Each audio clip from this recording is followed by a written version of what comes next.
राजीव, सबसे पहले आपके पास आना चाहेंगे। बहुत मुश्किल वक्त होता है ये, जब अंतिम विदाई अब जो है वो देने के लिए लोग पहुंचते हैं। परिवार के लिए मुश्किल है और जाहिर है उन तमाम देश के लिए जो है ये मुश्किल घड़ी है। थोड़ा आप बताएं दर्शकों को जनरल रावत के सफर के बारे में और एलएस लिद्दर के सफर के बारे में। आर्मी का काफी लंबा जो है इनका सफर रहा, लेकिन एक दुर्घटना ऐसी हुई जो कि सबके लिए एक बड़ा दुख दे गई।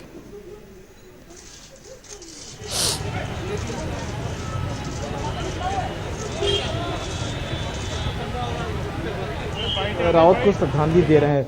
ये मेरे 25 साल के मीडिया कैरियर की बात करें तो ये पहली बार मैं देख रहा हूं कि किसी जनरल की विदाई के लिए आम आदमी उनके घर आके श्रद्धांजलि दे रहे हैं।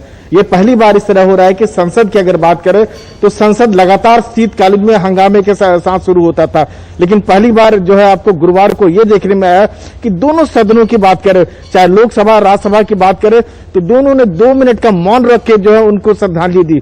यही नहीं, जो 12 निलंबित सांसद हैं जो गांधी प्रतिमा के सामने प्रदर्शन कर रहे हैं, वो भी मौन रख के जो उनको श्रद्धांजलि दी और जो है और उन्होंने कहा कि नहीं, आज वो धरना नहीं करेंगे।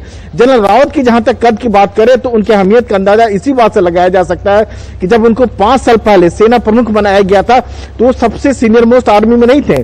सेना में इस तरह की परंपरा है कि जो सबसे सीनियर मोस्ट होता है उसको चीफ बनाया जाता है। 1-2 अपवादों को अगर छोड़ दिया जाए, उनसे पहले 2 सीनियर मोस्ट थे, लेकिन सरकार ने फैसला लिया कि जनरल रावत का जो अनुभव जो था, खासतौर से जो नॉर्थ ईस्ट की बात करें चाहे कश्मीर की बात करें, उसको अनुभव को देखते हुए जो है उनको चीफ बनाया गया, 5 साल पहले बनाया गया। फिर जब सरकार के पास ये मौका आया, एक सीडीएस बनाने की जरूरत है, चीफ ऑफ डिफेंस स्टाफ, जो तीनों सेनाओं के बीच में बेहतर तालमेल के साथ काम कर सके, तीनों सेनाओं को जो ऑपरेशनल प्रिपेयर्डनेस है उसमें आगे बढ़ सके। तो 20 साल की जो मेहनत थी उसके बाद जो है सरकार ने बनाया तो जनरल रावत को बनाया। और जनरल रावत जो है जो सीडीएस बनने के बाद 2 साल उन्होंने पदभार संभाला था। जो सेना में सुधार की प्रक्रिया उन्होंने शुरू की, उसको कहीं ना कहीं कह सकते जो थोड़ा धक्का जरूर लग सकता है। उनकी जो शख्सियत थी और सरकार का जो उन पर भरोसा था, ये बहुत बड़ी बात है। मैं फिर से आपको दोहरा रहा हूं, पूर्वी लद्दाख के साथ जब भारत की सेना की तनातनी हुई थी तो सरकार का कोई भी मंत्री या कोई भी बड़ा अफसर कुछ भी बोलने को तैयार नहीं हो रहा था, लेकिन जनरल रावत एक इकलौते शख्स थे जो मीडिया के सामने खुलकर आके बोल रहे थे कि भारतीय सेना जो है चीन को जो सबक सिखाने में सक्षम है। यही नहीं, उन्होंने यहां तक कहा था कि अगर चीन और पाकिस्तान एक साथ मुकाबला करने की आ जाए तब भी भारतीय सेना उन्हें जवाब दे सकती है।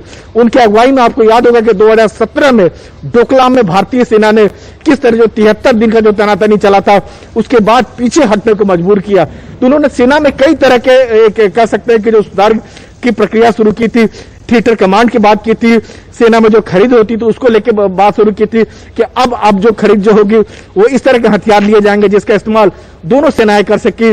कुछ जो सेना को जो एक तीखा बनाने के बाद लिथल जिसको घातक जिसको कर सकते हैं उस तरह उन्होंने बात की थी। और सबसे बात अपने कड़े मिजाज के लिए जाने जाते थे।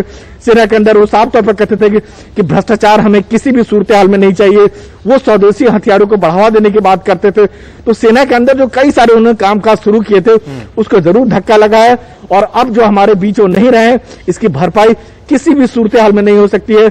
और खासतौर से मीडिया के लिए बात करें तो हम लोग उन्हें जब भी बात करना चाहते थे और हमारे पास जिस तरह के भी सवाल हो, उनके पास हर तरह के सवाल के जवाब हुआ करते थे।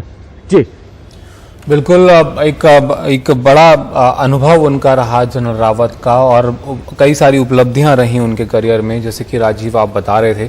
और एक मुश्किल वक्त है सबके लिए, उनके परिवार के लिए और पूरे देश के लिए, क्योंकि इस तरीके के हादसे की उम्मीद किसी को नहीं थी कि ऐसा एक हादसा होगा जो कि एक बड़ा जो है दुख सबके लिए दे जाएगा।